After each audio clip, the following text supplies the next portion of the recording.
حضرت صالح علیہ السلام قوم سمود کی طرف نبی بنا کر بھیجے گئے۔ آپ نے جب قوم سمود کو خدا کا فرمان سنا کر ایمان کی دعوت دی تو اس سرکش قوم نے آپ سے یہ معجزہ طلب کیا کہ آپ اس پہاڑی کی چٹان سے ایک گابھن اونٹنی نکالیے جو خوب فربا اور ہر قسم کے عیب و نقائص سے پاک ہو۔ چنانچہ آپ نے چٹان کی طرف اشارہ فرمایا تو وہ فوراً ہی پھٹ گئی اور اس میں سے ایک نہایت ہی خوبصورت و تندرست اور خوب بلند قامت اونٹنی نکل پڑی جو گابھن تھی، اور نکل کر اس نے ایک بچہ بھی جنا، اور یہ اپنے بچے کے ساتھ میدانوں میں چرتی پھرتی رہی۔ اس بستی میں ایک ہی تالاب تھا جس میں پہاڑوں کے چشموں سے پانی گر کر جمع ہوتا تھا۔ آپ نے فرمایا کہ اے لوگو، دیکھو یہ معجزے کی اونٹنی ہے۔ ایک روز تمہارے تالاب کا سارا پانی یہ پی ڈالے گی اور ایک روز تم لوگ پینا۔ قوم نے اس کو مان لیا۔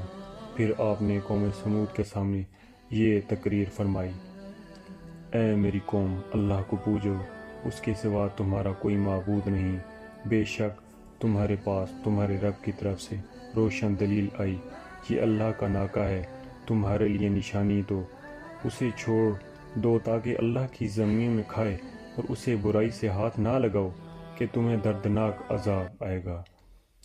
چند دن تو قوم سمود نے اس تکلیف کو برداشت کیا کہ ایک دن ان کو پانی نہیں ملتا تھا، کیونکہ اس دن تالاب کا سارا پانی اونٹنی پی جاتی تھی۔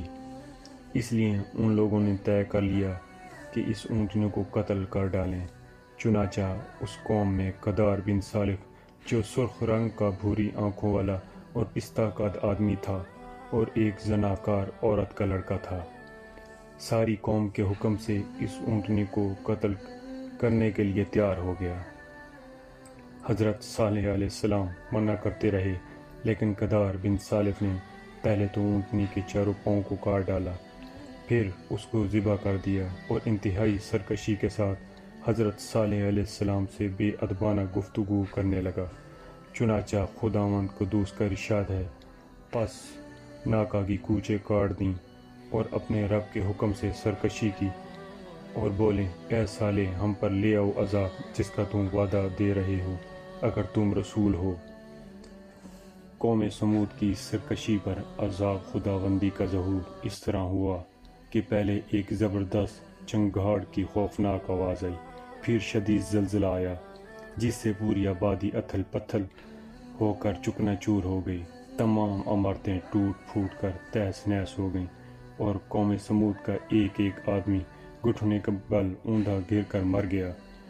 قرآن مجید نے فرمایا کہ حضرت صالح علیہ السلام نے جب دیکھا کہ پوری بستی زلزلوں کے جھٹکوں سے تباہ و برباد ہو کر اینٹ پتھروں کا ڈھیر بن گئی اور پوری قوم ہلاک ہو گئی، تو آپ کو بڑا صدمہ اور قلق ہوا، اور آپ کو قوم سمود اور ان کی بستی کے ویرانوں سے اس قدر نفرت ہو گئی کہ آپ نے ان لوگوں کی طرف سے منہ پھیر لیا، اور اس بستی کو چھوڑ کر دوسری جگہ تشریف لے گئے، اور چلتے وقت مردہ لاشوں سے یہ فرما کر روانہ ہو گئے کہ اے میری قوم، بے شک میں نے تمہیں اپنے رب کی رسالت پہنچا دی اور تمہارا بھلا چاہا، مگر تم خیر خواہوں کے غرضی ہی نہیں۔